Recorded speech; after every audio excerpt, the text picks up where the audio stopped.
You guys clickbaited me too hard with this title. Someone dropped it in stream. I had to watch it with you guys. It's skip school. Own a Chick Fil A. Does anybody here have a Chick Fil A? Can they confirm? Matthew, get down here, please. Your acceptance letter just came in. Ooh. Oh, finally, after all the essays and interviews. Oh, man. Rejected, huh? Tough luck, kiddo. But on the bright side, Harvard still wants you. Yeah, forget it. Guess I'll become a YouTuber. What? I'm so confused, boys. Like, I've seen a lot of clickbait in my day. This one got me. This one got me. Was that the Kool-Aid guy? Was that Isaac Newton? Hello, Internet. Welcome to Food Theory, the show that's like the Ivy League of YouTube channels. All right, so maybe not Ivy League, but we're a solid safety school. And best of all, we have a 100% acceptance rate. That's the only beautiful. step in the application process, hitting the subscribe button. Oh, right Matt, now, Pat. 56% of You you aren't beautiful subscribed, so we'd like to boost those application numbers. To join Honor Roll, all you need to do is turn on notifications. And boy, will you be thankful that you enrolled into the channel today, because I'm gonna make you rich. And it all boils Jesse down says I don't to do Chick Fil A, but I feel a chick. fast food chicken. See, It back counts. in November of 2020, It I counts. did a video all about McDonald's, exposing the fact that it's not a fast food company, but instead takes most of its money in via real estate, which seems odd when you How? consider what those golden arches are best known for. The basic gist of it all is that when someone applies to open a McRestaurant, McDonald's gets to choose the location. They will then ensure that they own the land and building that the restaurant is going into. Why would they care about that? Well, it means that for every new restaurant that gets opened, McDonald's gets to collect a franchise fee of around $45,000, as Damn. well as a cut of all food sales. How made, long? which- How long? 45 grand every year? Guys, I want to own a worldwide internationally famous brand and sell franchise fees? That sounds amazing. are the Doesn't sorts it? of things that you'd expect out of a deal like this. But it also means that they collect rent from their friends. That's got to be the best part I've ever seen. That's got to be the best part I've ever seen. Facts. Damn, McDonald's. franchisees, and that is where the real And money rent? starts to roll in. And It's an rent? arrangement that ultimately works out pretty well for both parties. McDonald's earns rent and a cut of food sales, and the franchisee walks away with a yearly salary around 5% of what they sell per year. This results in about $150,000 provided they sell $3 million in gross sales. That's the rough average per year of Mickey D sales here in the US. Not too shabby, right? This idea of a fast food brand Damn. essentially leasing out their restaurants, known as the Sonneborn model, has been wildly successful. So successful, in fact, that most fast food chains in the US use it, but some are apparently more difficult to get access to than others. Case in point, Chick Fil A. According to online reports, getting to be the owner of one of these restaurants is simultaneously easier and harder than every single one of these other ones combined. How? In fact, as the story goes, you have a better chance of getting accepted into a prestigious college like Harvard than you do of owning a Chick Fil A, but Bullshit. that's just the story. Bullshit. I don't believe it. You guys believe this? Bullshit. Bullshit. No way. That can't be true. That can't be true. There's no way. There's no way it's easier to get into Harvard than to own a Chick Fil A franchise. No way. There's no way. This can't be real. Is this Or, real? right? It can't be true. So you know Yeah. what? I wanted to look into the statistics. No Is way. becoming a restaurant What franchisee the a hell? better path than going to college? Is slinging sandwiches gonna make you rich? Well, I watched hours of interviews and read the 403-page franchise disclosure document to find out exactly that. And, well, consider today your Chicken Sciences 101 credit. What makes Chick Fil A I'm so hooked, different boys. from everyone I'm else? hooked. Can passing out poultry pack your pockets? Those, my friends, are questions that are absolutely going to be on the final exam. I mean, I'm convinced. I wasn't convinced before, but the alliteration snapped, so, like, I'm down. And no, you cannot take this class as pass-fail. Thank you. First, let's take a look at what it means to be a fast food franchisee. As I mentioned before, the first step is paying the franchise fee, a one-time cost that varies wildly from chain to chain. McDonald's is on the higher end of this, requiring you to pay $45,000, while places like Subway are much lower, clocking in at $15K. Chick Fil A, meanwhile, is the lowest of anyone, with a rock-bottom fee of only $10,000. And even that isn't... Chat, you want to open a Chick Fil A?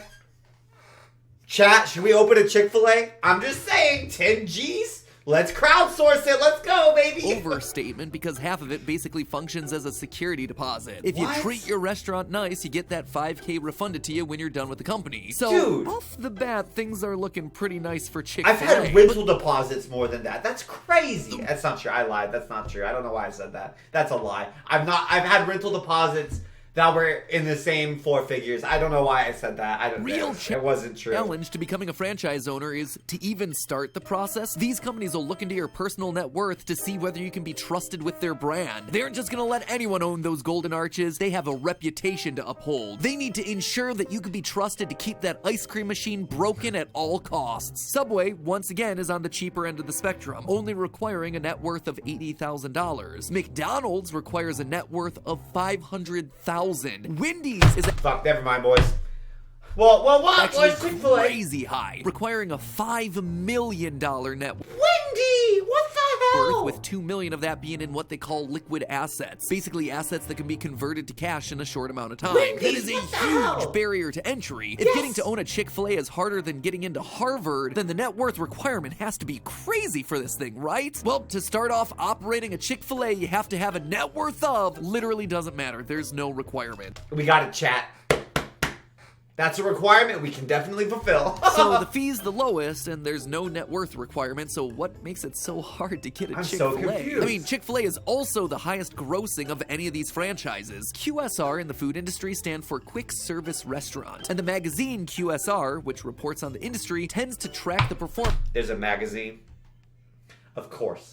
Of course there's a magazine. Why is there a Of magazine? the 50 largest QSR chains. According to their data, an average Chick-fil-A restaurant crushes it in sales, raking in a staggering $5 million per year. God, No one even what? comes close to that number. McDonald's comes in at $3 Ooh, million. Raising Cane's is so good. Have you guys ever had Raising Cane's? Oh, it's so good. Starbucks at 1.2, Taco Bell at 1.6, and higher sales usually mean higher earnings for the owner of the franchise. So what's the big catch with Chick-fil-A? There has got to be some sort of trick here, right? Well, the problem isn't actually money, it's interviews. You can't just walk in with $10,000 and be given a restaurant. Instead, you have to apply, and this process can take anywhere from 12 to 24 Dang, months. that's not even just crazy. one person had a bad experience numbers. That is what Chick-fil-A themselves openly admit in their application video, though it can go shorter, as this operator admits in Utah. I'd gone through about 5 rounds of interviews, so that was about an 8-month process. How can a process deciding if you're good enough to run a restaurant take that long? What? Well, when you expect your applicants to write 12 essays in order to qualify, 12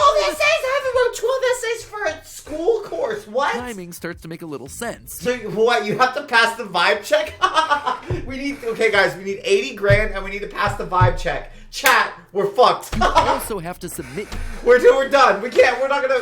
your high school transcripts. What? In short, the comparison to getting into college is much more applicable than you might initially think. That's way more work than I put into college. Like, that's so much more. Are you kidding me? But is it truly as hard as Harvard? insane. 12 I ran the essays? numbers. Harvard University in Massachusetts is currently rated as the second best college in the U.S. The application process only takes a few months, much shorter compared to Chick-fil-A. It You know, requires every Harvard grad bristled so hard at the second you best. to write 4 got essays so as mad. opposed to 12. And you have to attend 1 or 2 interviews compared to 5 or more. Sheesh. But of course, just because you're doing less work, it doesn't make Harvard any easier to get into, and you'd be right about that. In 2021, just over 40,000 students applied to Harvard, and of those, only 2,056 were accepted, which gives them an acceptance rate of 5.14%. Honestly, Pretty low. that's higher than I thought. I know that sounds weird. I thought it was going to be like 1%. Since it's Harvard, right? odds. So let's compare that to Chick-fil-A. I've seen stats saying that anywhere between 20,000 and 60,000 people express interest in becoming a franchisee every year. That's And of those, insane. do you want to guess how many people actually make the cut? 80. Last year, it appears to have been just over 100. That is an acceptance rate between 0.1 and 0.5%. Not 1%. All right, chat. Maybe this isn't the best business plan for us. 0.1. 10 times lower than Harvard's acceptance rate. Heck, that is lower than your chance of becoming a Secret Service agent at 1%. Even lower than becoming an employee at Google at 0.23%. It is an insane statistic. But surely Oh, a that makes Harvard sense, degree Bern. is going That to makes get you more sense. money, right? Nah, probably not. According to the statistics that I found, graduates from Harvard on average earn $100,000 per year 6 years after they leave the school. They're up to about $150,000 per year after 10. Again, compare that to what That's we talked still about great earlier money. when it comes to McDonald's. Owning a single average performing franchise will net you about $100,000 $150,000 per year, but that's just McDonald's. Like I mentioned, Chick Fil A restaurants tend to be much higher earning, with an average restaurant last year selling $5 million per store. Assuming you take home 5% of your gross revenue, that amounts That's to a big assumption, boys. I feel like that's a big assumption. $150,000 per year as your salary. And again, that's off of an initial one-time $10,000 investment. Yearly tuition at Harvard, meanwhile, is a $54,000 per year investment. So before you're even able to get out into that job market, you're already in the whole $216K. So getting into Chick-fil-A is not only harder, but it's also cheaper and likely more profitable than getting into Harvard. That said, I'd be very irresponsible if I didn't call out some stipulations here. Chick-fil-A does the franchise thing very differently from the rest of the service industry. Remember how everyone else requires you to have a massive net worth to get started? Well, that's because you, as the franchisee, are expected to buy everything to get your restaurant off the ground. All the equipment, materials, whatever, it's all on you. Chick-fil-A, meanwhile, takes care of all of that, so you don't need to be sitting on a Scrooge McDuckian pile of wealth to get started. Dude, so it's just like, it's just a meritocracy? It's 10 G's and then a meritocracy? That's horrifyingly hard! Well, that certainly sounds generous in theory. In food theory, it means that Chick-fil-A actually owns everything. You don't own a darn thing in that restaurant. If you decide to pack up shop, it'll all go back to Chick-fil-A and you walk away with nothing. You can't even pass it on to your family. You aren't really an owner, hence why the job title here is operator. That's Meanwhile, crazy. if you're hoping to coast, just buy a franchise to hire someone else to run the whole thing. Nope, not allowed. Chick-fil-A expects franchisees to be very hands-on with their restaurant and refuses to let operators have any other business ventures. I guess they'd frown on me making YouTube videos about Well, guys, I don't think we're gonna be able to make I it. also ran one of their locations. And you do have to be hands-on. Reading everything that I could about franchising restaurants, everyone seems to agree on that, regardless of the franchise you're talking about. If you're the owner, you are constantly supervising every element of the business. There is no rest when employees are going in and out of this thing like a revolving door. So you're working hard for all the money you're earning. The upside for owners of places like McDonald's is that in success, most owners are able to operate multiple locations, which allows them to generate some fat stacks. $150,000 from a single restaurant per year? Yeah, it's great. But $150K per let's year do from 10. 7 restaurants? Yeah. Oh, now you're talking. Stack it. However, unlike other fast food Alright, chat. Okay, chat. Let's crowdfund a McDonald's instead. franchises, you can't do that at Chick-fil-A. Let's You have to coast. earn your way up to Merit 2, and at max, maybe 3 Chick-fil-A locations. Why are they so different? Because they don't want franchisees to just be people with lots of money sitting around in an office. They want people that are hands-on. If you become a franchisee, you are signing yourself up for a 6-day-a-week position running the restaurant. And when you think about the Chick-fil-A model relative to the other models of QSRs that you visit, it actually makes sense. I mean, I can only speak anecdotally, but in general, I eat a lot of fast food. And I notice when things in the restaurant aren't really run well. Chick-fil-A tends to get fewer orders wrong, run more efficiently, and have consistent service. They do have really good customer service. That's one thing, right? Burns says these videos shouldn't be allowed. If people just stop going to college and stop their higher studies, humanity would stop progressing. I mean, there's no point in this video. You say that, but then you're acting like every college degree is the same. Bro, there's so many people who go to college and they didn't get jack shit out of what they studied, man. It's like degrees that provide precisely zero value to humanity. Like zero. I'm talking literally zero, if not less than zero. And I'm saying that as a psych major. So like, imagine there's some degrees that are terrible. Nah, man? Yeah, man. Are you kidding me? What does like... There's some degrees that provide literally no value. No value. So little value. At least there's stuff that provides amazing value, right? But if you're going outside of STEM, or even like if we're generous, philosophy, history, English, there's still some weird degrees. Places that I visit here in North Carolina and California. This is because the franchise operators are there all the time, breathing down their employees' necks, micromanaging, checking in everything. That sounds Good for consumers exhausting. like me, no doubt. But I also imagine it's probably a lot more stressful to be an employee in that sort of environment. That's in contrast to most of the McDonald's locations that I visit, whose employees occasionally saunter over to the cash register and where there's a literal 25% accuracy on my order. The model certainly isn't the best for me as the consumer, but it's certainly great for the franchise owner who's sitting on a mountain of cash somewhere from their 10 franchises. It also encourages the McDonald's brand to spread everywhere, being as wide as it possibly can be because everyone wants to open one, and they can open dozens. My point in all of this is that there's so much that we don't... It's not about the degree, it's about the intellectual environment and the experience you gather. My brother, have you been to a college? Like, I went to college, I loved it, but there are so many people that they are not taking advantage of any intellectual environment whatsoever, dude. Like, there's so many arguments that the college is not a good investment. You're at college. I'm not saying that. How many dumbasses are there that are taking literally no advantage? Like, you can't say that it's a good thing for everybody to go to college. And I went, and it was great for me. And most people, right? But there's some people, they're doing nothing, brother.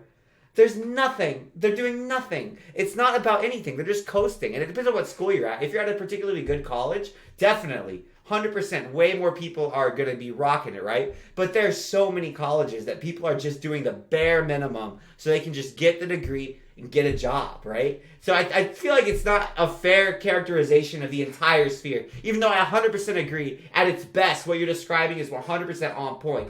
But at the same time, there still needs to be people who are operating like businesses. There need to be tradespeople. Like, it's just, there's a variety of experiences that are going to provide value for humanity as a whole.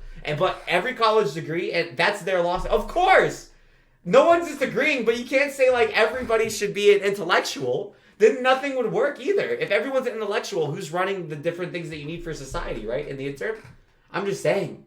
Don't see under the surface of the restaurants that we go to every day, or just me going. Taylor Grade's killing it for a dropout. Exactly. To every day. It's. Hold on, I messed up with my audio. The question is, if you can own a QSR restaurant, should no one? I feel like you're taking the video too seriously. The question's just like, is it an economically viable decision? Or are you better off going to Harvard? Well, Sorry, guys, I did the thing. Do you ever tweak your headphones? Interesting twist. The answer is yeah. Own the restaurant. You start making money as a franchise owner immediately, rather than waiting 4 years and hoping to get an entry-level job to start chipping away at your debt. And not everybody with a college degree is providing real meaningful value to society. That's the other portion, I think. Why are we debating about Chick Fil A or college? 6 years out of college, when your experience trumps your education anyway, franchise owners are still likely making a higher average salary than the average Harvard graduate. Again, with less debt and now with an incredibly substantial resume item. Owning and running their own business. After 4 years of being a franchise owner, you can go on to run other types of restaurants. You can open up more of your current restaurant. You can go into high-end management positions at companies or start your own brand new business with your profits. After 4 years, I do feel like that's a leap. I feel like that's a leap. Someone would have to tell us whether that's true or not. Harvard, I don't know. You can finally move out of your 160 square foot dorm, grab as much out of your parents' fridge in Connecticut as you can get away with, and line up for an entry-level job somewhere. Somehow, bizarrely, this doesn't even seem to be a close race. Even as a guy who went to a fancy pants college, I am now thinking that I should have picked up a Subway instead. At the end of the day, college tends to teach concepts in theory, and you know I love me some theories, but being a franchise owner teaches concepts by experience, which means that you're not just earning a living, you're learning a living, which is pretty much the ideal. But hey, maybe all this talk about that was a fun video. That was a really fun video. Fast food chains has made you hungry, or maybe you're like me and trying to be healthier by cutting down on the amount of fast food that you're eating every week. Thankfully, we were once again reached out to by Noom to. That was sick. That was really interesting video.